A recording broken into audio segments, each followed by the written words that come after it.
Hi guys, so mag-unboxing ta sa kanang green card nga wala gisud sa box. Hi guys, while ga-open ko sa letter, nag-video ko ani kay once in a lifetime ra baya ta nga makadawat og green card gikan sa USA. After 90 days or less than 90 days gikan sa imong pag-abot diri sa USA, makadawat na ka og green card.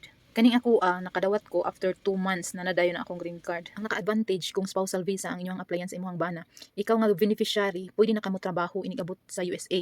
Kay makadawat man ka after a week gikan sa imong pag-abot, makadawat man ka og social security number. Usually sa mga company mura na ilang gipangita ang social security number. Ug naapoy mga company nga mangita gyud og green card, labi na karon nga grabe ka strict si President Trump. Dako kay akong pasalamat sa Ginoo nga naabot ko diri sa USA og nimi amor pod nga naka green card ko. Kay dili baya tanang nangandoy nga makaari sa USA naka green card. Importante lang gyud nga magbinutan ka kung na naka green card. Mao to guys nga ako yung giti ang sud basig na $5 million. Yawa man dai. Damgurong diri.